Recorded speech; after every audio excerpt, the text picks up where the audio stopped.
Ladies and gentlemen, please join me in warmly welcoming the 2011 Making a Difference Award winner, Jennifer Beals.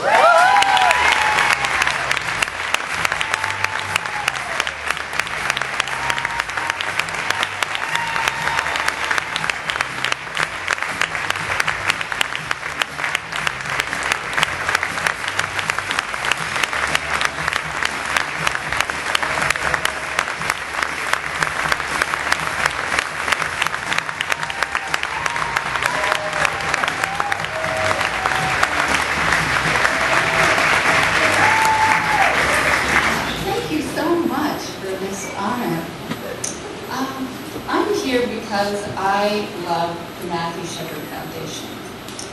I learned about the foundation through my experience on the L Word, the little lesbian show that could. I actually learned a lot of things on the L Word. I learned about dental dams, and Twinkies, and cabin toes. I learned that there are more sexual positions on heaven and earth than ever dreamt of in a straight girl's philosophy.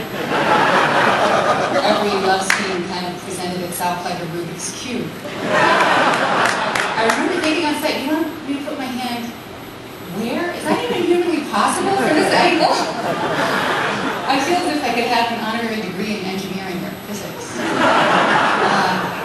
But honestly, the show taught me about love, authenticity, and the importance of human agency. When we were shooting the pilot one evening, my husband and I were sitting in a restaurant, and he turned and kissed me. And I realized that if we were a gay couple, that would have been a very big event for this particular restaurant. And it hurt my heart. And it spoke to my sense of otherness.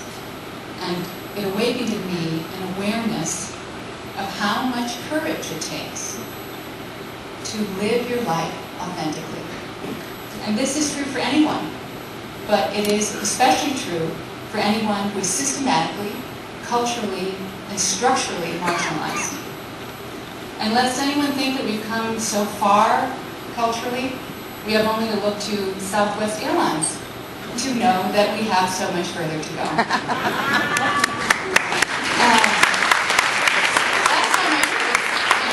Legal for two girls to kiss, and the last time I checked the Bible, Jesus invited everyone to sit at the table. Probably make out of it.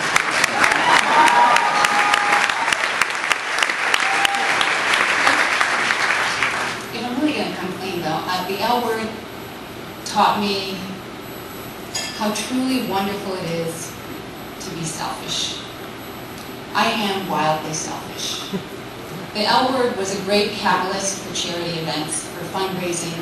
You know, we as a cast, we would show up to an event, the organizers would auction off a walk-on or some piece of errant lingerie, and the organization would have enough money for the medical equipment they needed or the ability to begin another outreach program.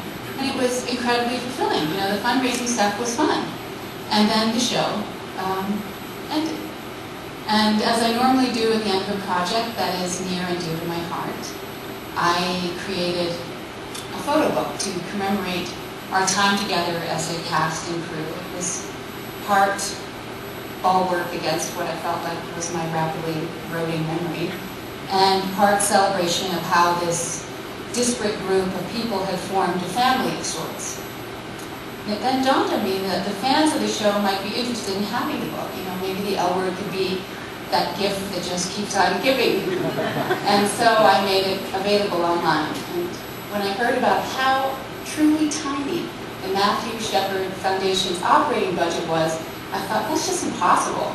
How did they get all of that done with nothing? And I knew from the start that the Matthew Shepard Foundation would be a major beneficiary of the book's proceeds.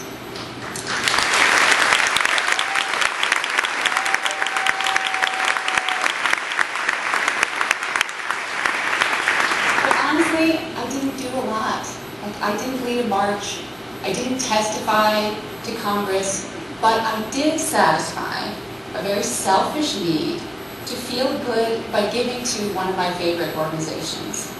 I truly love the Matthew Shepard Foundation. I love the legislative work they do, the education outreach programs to young people they've created. But mostly as a mother and as a human being, I worship at the altar of Judy Shepherd.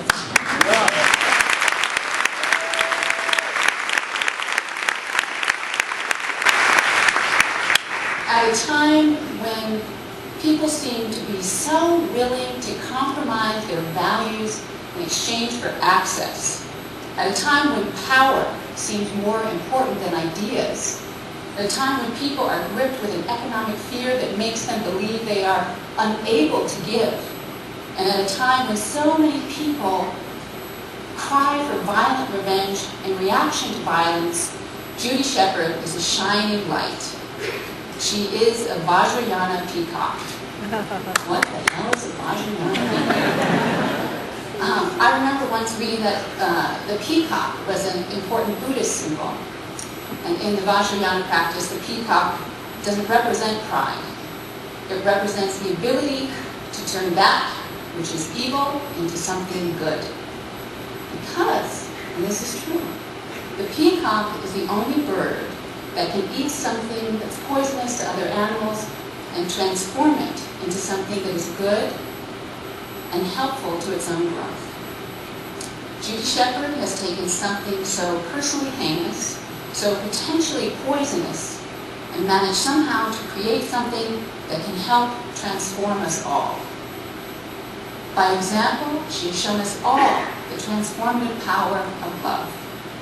Love is the greatest light, the brightest torch, and will always be the greatest instrument of change.